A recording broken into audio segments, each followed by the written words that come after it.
Halo teman-teman, selamat bergabung kembali di channel saya. Semoga sehat selalu, rezeki berlimpah, dan senantiasa dalam perlindungan Tuhan. Hari ini tetap kita kawal peristiwa ibu dan anak. Di sesi kali ini akan saya bahas tentang keberuntungan Yoris dan Danu setelah mereka berpisah. Sebenarnya si Yoris ini kalau saya tangkap di klarifikasi Pak Ahmad Taufan, kuasa hukumnya yang dulu, si Yoris sebenarnya masih ingin dalam naungan Pak Ahmad Taufan saat itu, tapi dia ingin terpisah dengan Danu. Dan mungkin karena keinginannya itu tidak ditanggapi atau tidak dituruti oleh Pak Ahmad Taufan, dikarenakan mereka ini kan masih sebatas saksi, akhirnya Yoris berpindah ke lain hati. Kayaknya seperti itu ya. Makanya di sini akan saya prediksi, apakah dengan berpindahnya atau dengan berpisahnya Yoris dan Danu ini, adakah sisi positifnya untuk Yoris dan Danu? Mari kita ungkap. Yang pertama ini untuk Yoris dulu.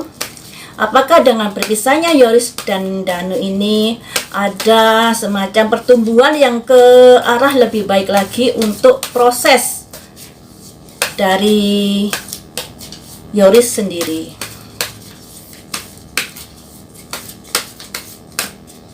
Saya ambil 5 kartu ya. Ada simbol guilt, kesalahan. Ada simbol perubahan, renewal. Ada simbol growth, pertumbuhan. Ada simbol quiz, pertanyaan. Dan ada simbol ini, confusion. Jadi seperti ini.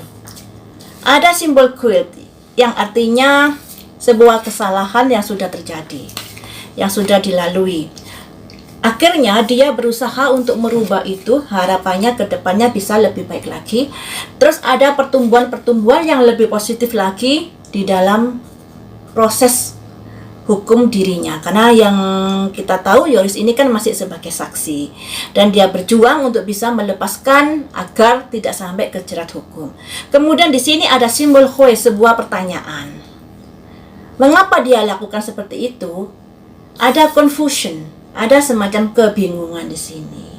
Jadi bisa dikatakan dengan berpisahnya Yoris dan Danu ini, Yoris berharap nanti akan ada perubahan dalam proses hukumnya yang lebih baik lagi. Tapi di sini masih ada simbol kebingungan. Kebingungan di sini bisa diartikan proses hukum yang masih belum kelar, ya. Sekalipun dia beda pengacara, tapi tetap menjalani sebuah proses hukum yang hasilnya masih belum tentu seperti yang diharapkan. Jadi masih 50-50 untuk Yoris ini sekalipun sudah pindah pengacara. Tapi di sini memang dia berharap akan ada pertumbuhan yang lebih baik lagi, proses yang lebih baik lagi untuk dirinya setelah dia berpisah dengan Danu. Karena di sini ada simbol renewal, juga ada simbol pertumbuhan, dan di sini juga ada simbol kesalahan. Jadi dia merasa bergabung dengan Danu merupakan sebuah kesalahan yang sudah dilakukannya. Makanya di sini dia ingin merubah agar kedepannya dia lebih beruntung dalam proses hukum ini.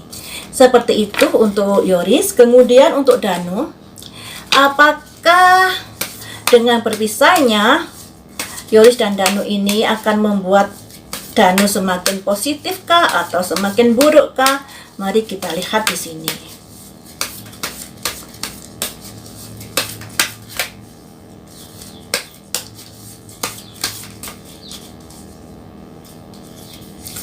Ada simbol passion, semangat.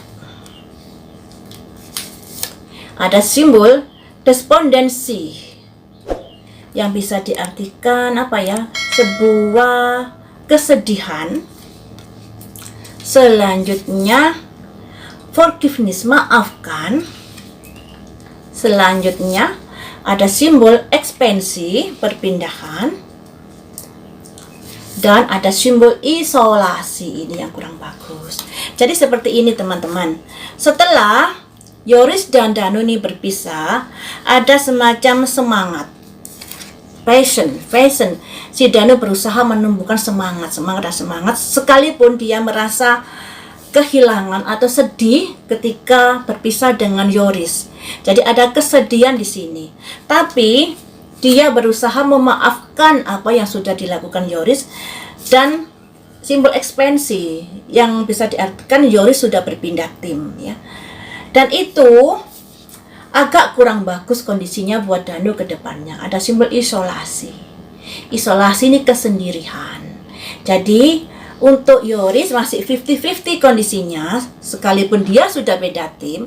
Dan untuk si Danu ini kondisinya perlu diperhatikan dalam hal ini, karena ada simbol isolasi. Isolasi ini bisa diartikan menyendiri, kesendirian. Kalau yang tadinya dia bisa bareng-bareng dengan Yoris, dengan berpisahnya Yoris beda tim membuat dia harus berjuang sendirian di sini. Ada semangat yang mulai agak turun untuk Danu ini. Makanya di sini ada simbol passion, semangat yang perlu ditumbuhkan lagi. Apalagi di sini dia merasa sedih karena berpindahnya Yoris ke tim yang lainnya, dan walaupun begitu dia berusaha memaafkan Yoris, namun di sini ada simbol isolasi yang artinya harus berjuang sendiri. Tentunya juga akan ada tantangan yang harus dialami Danu ini ya. Jadi seperti itu teman-teman.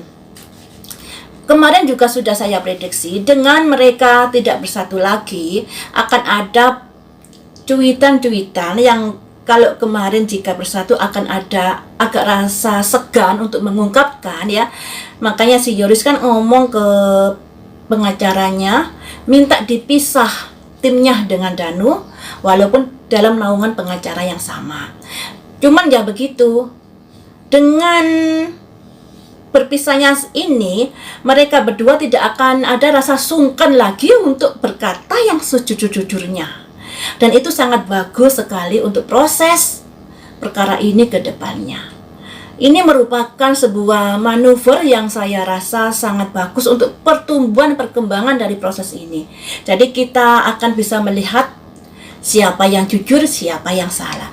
Kalau mereka masih dalam satu kuasa hukum, kayak kemarin itu, tentunya baik Yoris maupun baik Danu mau ngomong sejujurnya itu agak rasa segan. Khawatirnya kalau dia ngomong nanti si ini tersinggung. Demikian juga katakanlah Yoris mau ngomong begini, takutnya Danu tersinggung. Jadi agak rasa segan di antara mereka berdua. Dengan berpisahnya ini, mereka sudah nggak akan malu lagi untuk menceritakan yang sesungguhnya yang mereka ketahui ya. Jadi ini merupakan sebuah terobosan yang bagus untuk perkembangan dari proses ini. Kemudian akan saya prediksi apakah di bulan Januari akan ada titik terang dalam proses ini, akan ada semacam pengumuman. Mari kita ungkap di sini. Bulan Januari ya, apakah akan dirilis perkara ini di bulan Januari?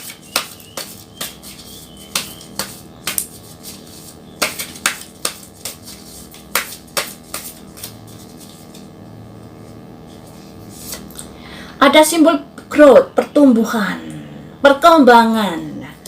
Perkembangan yang bagaimana?